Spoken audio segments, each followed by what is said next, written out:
waxaa sharaf ii ah inaan hortiinna imaado mar kale aniga oo saaka idin horkeenayo xubnaha golaha wasiirada cusub ee aan magacownay si ay u helaan ansixinta golaha wakiilada. mudanayaal iyo marwooyin, isbeddelkii dhacay Janaayo 8-deedii wuxuu ku soo beegmay xilli baahi weyn loo qabo tayeynta hay-adaha dawladda iyo dardargelinta adeegyada bulshada dhinacyada siyaasadda, amniga, dhaqaalaha iyo arrimaha bulshada, dhaqanka iyo midnimada. waxaan sidoo kale la socotaan in culaysyo amni iyo dhaqaale xumo soo jiitamayay muddooyinkii u dambeeyey ay guud ahaan horeeyeen xasiloonidii iyo kobcii dhaqaale ee deegaanada Puntland. taasi waxay keentay in cadowyo badani ku soo dhiiradaan deegaanada Puntland iyaga oo beegsanaya nabadgelyada, dhaqaalaha, midnimada iyo guud ahaan horumarka dalka reer Puntland. waxaa tusaale inoogu filan duulaanadii isxigxigay ee Tukarraq iyo buuraha Calmadow iyo Calmiska. mudanayaal iyo marwooyin, dadka reer Puntland waxay hore u soo mareen duruufo iyo xilliyo adag iyaga oo mar walba kaga soo gudbayay duruufahaas isku duubni iyo wadajir. horumar walba oo deegaanada Puntland horay uga hirgelay iyo kuwa hadda socdaba waxaa lafdhabar u ah shacabka reer Puntland, dhaqan, culamo, ganacsato, dhallinyaro iyo haweenka. sidaa daraaddeed kalsoonida shacabka ku qabaan dawladdooda waa raasmaalka ugu weyn ee ay haysanno, waxaana u baahannahay inaan ku xoojinno waxqabad, hufnaan, isla xisaabtan iyo sarraynta sharciga. mudanayaal iyo marwooyin, annagoo ka ambaqaadayna ballanqaadyadii aan samaynay xilligii doorashada xukuumadda cusub ee aan soo dhisnay, waxay xoogga saari doontaa kamaradhalinta iyo fulinta ballanqaadyadiinala ku soo doortay. waxaan dubahabayn mug leh ku samayn doonnaa amniga, cadaaladda, dhaqaalaha, siyaasadda, arrimaha bulshada, annagoo aasaas ka dhiganayna tayeynta hay-adaha dawliga ah iyo sarraynta sharciga si horumar walba oo la gaaro uu noqdo mid joogtaysan oo aan ku xirnayn qof ama cid goonni ah. xukuumadda cusub waxay si goonni ah xoogga u saari doontaa arrimaha soo socda: hirgelinta isbeddellada siyaasadeed iyo tayeynta hay-adaha dawladda. waxay xukuumaddu mudnaan gaara sii doontaa taabagelinta iyo ku dhaqanka sharciga iyo qaanuunka si loo helo hay-ado dawli ah oo iskor joogteeya iskuna dheelitiran. waxaan tayeyn doonnaa hay-adaha dawliga ah ee Puntland dhinacyada dhammaystirka iyo fulinta shuruucda iyo siyaasadda, kor u qaadidda aqoonta, xirfadda iyo xuquuqda shaqaalaha, iyo xoojinta wada shaqaynta laamaha kala duwan ee dawladda. waxaan hirgelin doonnaa nidaamka dimuqraadiyadda ee xisbiyada badan, annagoo xilli hore bilaabi doonna si dadka reer Puntland ay dadka matalaya si toosa ugu soo doortaan. waxaan xukuumaddu ka shaqayn doontaa xoojinta midnimada Soomaaliya iyo hirgelinta nidaamka federaalka ah. waxaan ku kalsoonahay in shirka Maaj ee Garowe ka dhici doona xal loogu gaari doono khilaafaadka taagan, horena looga gudbi doono dardargelinta howlaha heer qaran ee hor yaalla. xukuumaddu waxay xoojin doontaa awoodda Puntland u leedahay gelidda heshiisyo horumarineed iyo kuwo maalgashi si waafaqsan shuruucda dalka, iyada oo la xaqiijinayo in heshiisyadaas noqdaan kuwo daahfuran oo laga ansixiyo dhammaan golayaasha dawladda si hufnaan loogu soo bandhigo shacabka. waxay xukuumaddu mudnaan gaar ah siin doontaa ilaalinta midnimada Puntland, dad iyo dhul, iyada oo mudnaan gaar ah la siinayo soo celinta dhulka maqan, iyada oo dawladdu dhaqan gelin doonto siyaasad horumarineed oo loo asteeyo qondo miisaaniyaed oo gaar u ah horumarinta iyo difaaca gobollada Sool, Sanaag iyo Cayn. dib u habaynta amniga, waxaan dib u habayn ballaaran ku samaynaynaa hay-adaha amniga ee kala duwan, dhinacyada shuruucda, istaraatiijiyada, tirada ciidanka, tayadooda iyo xuquuqdooda. xaqsiinta ciidanka ayaa mudnaan gaar ah siin doonnaa, iyadoo qof kasta oo ciidan ah uu heli doono mushahar joogto ah, gunno howleed, duug, daaweyn ciidan, xanuunsan bixinta howlgabka iyo kafaalaqaadka agoonta ciidanka.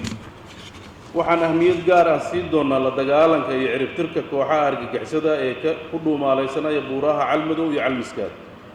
dib u habaynta nidaamka maaliyadda iyo kobcinta dhaqaalaha, waxaan dib u habayn ballaaran ku samaynaynaa nidaamka dakhli ururinta, annaga oo xaqiijinayna dhaqangelinta iyo ku dhaqanka miisaaniyadda dowladda ee ansixiyaan golayaasha dowladdu. waxaan la dagaalamaynaa aafada musuqmaasuqa ragaadiyey nidaamka dowladnimo iyadoo la xoojinayo isla xisaabtanka iyo daahfurnaanta, lana adkaynayo maamul wanaagga iyo sarraynta sharciga. madax bannaani buuxdana la siin doona hay-adaha dowladda u qaabilsan isla xisaabtanka, gaar ahaan xafiiska hantidhowr. waxaan mudnaan siinaynaa suuqaynta iyo maalgashiga khayraadka dalka alla ku galladaysta sida kalluunka, xoolaha, maydiga, beeraha, macdanta iyo badroolka. waxaan horumarinaynaa kaabayaasha dhaqaale sida dekedaha, garoomada diyaaradaha iyo waddooyinka, iyada oo la dhammaystirayo kuwa hadda socda, sidoo kalena la bilaabi doono dhismaha kuwo cusub si loo kobciyo ganacsiga iyo dhaqaalaha loona soo jiito maalgashiyada dibadda ah. tayeynta adeegyada bulshada. xukuumaddu waxay mudnaanta siin doontaa baahida iyo tayeynta adeegyada waxbarashada iyo caafimaadka, iyada oo kordhin doonta qoondada lacageed ee ay ku leeyihiin miisaaniyadda dowladda. sidoo kale tayeynta baahida iyo kabista adeegyada biyaha iyo korontada ayaan mudnaan gaar ah siinaynaa, annaga oo wasaarad goonni ah u soo kordhinay adeegyadaas si loo helo adeeg tayo leh oo jaban, daboolin kara baahida bulshada. taabagelinta garsoorka, xaqiijin kara sarraynta sharciga. waxaan dib u habayn ku samayn doonaa garsoorka, gaar ahaan hannaanka soo xulidda howlwadeennada garsoorka, abuuridda hannaan kormeer iyo isla xisaabtanka ee garsoorka dhexdiisa iyo dib u habaynta xeerarka iyo habraaca hay-adaha garsoorka. waxaan kordhin doonaa qoondada iyo miisaaniyadda garsoorka iyadoo la samaynayo sanduuq garsoor si loo tayeeyo loona xoojiyo madax bannaanida baahidooda. daryeelka deegaanka iyo xakamaynta saamaynta isbeddelka cimilada. waxaan mudnaan gaar ah siin doonaa la dagaalanka jarista dhirta iyo xaalufinta deegaanka, iyadoo aan dhisi doonno haamaha lagu kaydiyo gaaska wax lagu shito si qiimo jaban loogu helo haamaha gaaska la shito, taasina ay gebi ahaan meesha ka saarto isticmaalka dhuxusha. sidoo kale waxaan xoogga saari doonaa ka faa'iidaysiga tamarta cadceedda iyo dabaysha. xukuumaddu waxay ahmiyad goonni ah siinaysaa horumarinta dhallinyarada, dhinaca shaqo abuurka iyo sare u qaadista xirfadaha, u sinaanta fursadaha shaqo si eex la'aan ah, iyo ka ballaarinta qaybgalka siyaasadda iyo maamulka. horumarinta haweenka.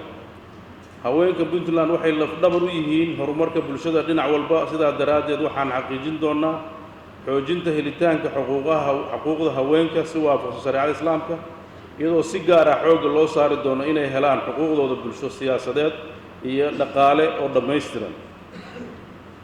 sida aad la socotaan, waxaa dhammaaday qorshihii 5 sano ee puntland horey loo dejiyey. sidoo kale xukuumaddu waxay dardar gelin doontaa samaynta qorshaha puntland ee 5 sano soo socda si waafaqsan baahida puntland, awoodda dowladeed iyo filashada caalamka. maalgelinta uu ku samaynayo dhinacyada kala duwan ee arrimaha bulshada, dhaqaalaha iyo kaabayaasha. waxaan si hufan inigu soo bandhigi doonaa marar kaloo soo socda qorshayaal balballaaran oo waqtigaysan oo faahfaahsan iyo baahiyaha oo ku kala cayiman dhammaan deegaanada puntland dhinacyadiisa kala duwan. waxaan xoogga saari doonaa inay dowladdu si midaysan u wada shaqayso, iyadoo la kaashanaysa khubarada dowladdu ay leedahay iyo kuwa kaleeta ee madaxa bannaan ee dalka iyo dibaddaba jooga. waxaan xoogga saari doonaa wada shaqaynta golaha wakiilada iyo isku duubnida dadka muhiimka u ah bulshada sida culummada, ganacsatada iyo indheergaradka kale ee aan ka tirsanayn golayaasha dowladda. dowladdan waxay xoogga saari doontaa inay xoojiso midnimada bulshada, wadajirka, iyadoo caddaynaysa tubta ay ugu socoto inay midnimada puntland ilaaliso iyo ka qaybgalka guud ahaan dib u dhiska dalka dhinaca arrimaha federaalka, dib u heshiisiinta, dib u eegidda dastuurka, iyo in dalkani uu ka baxo is-haysashada mar walba ku soo noqnoqoto xagga dastuurka oo uu noqdo dal xasiloon oo deggan oo nabad ah. waxaan aad xoogga u saari doonaa dhinaca arrimaha amniga oo aan ahmiyad gaara siin doono inay dadkan nabad ku noolaadaan si dhaqaalaha uu kobco, nolosha bini aadamku ay caadi ugu soo noqoto, dadkeeduna ay ku kalsoonaadaan inay dalkooda ku nagaadaan. waxaan ka rajaynaynaa dhammaan bulshada reer Puntland in ay dawladda cusub ay si dhow ula shaqeeyaan si ay ahmiyadahaas ballaaran ay u gutaan. iyagana waxaan faraynaa ilaahay idankiisa inay si wanaagsan uga soo bixi doonaan inay bulshadooda uga adeegaan. mudanayaal marwooyin, tashi dheer kadib si aan u fulino howlahaas waxaa lagama maarmaan ah in aan dhisno golo fulineed oo aan ku soo xulnay aqoontooda, waayo-aragnimadooda iyo kartidooda. waxaan ku kalsoonahay in xubnaha saaka idin hor jooga yihiin dad ka soo bixi kara shaqooyinka aan u idmannay.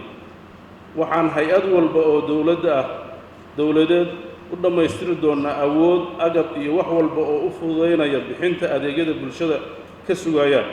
waxaan sidoo kale si dhow ula soconaynaa heerka waxqabad ee hay-adahaas iyada oo lagula xisaabtami doono fulinta qorshayaasha uuna jiri doono halbeeg lagula socon doono waxqabadkooda.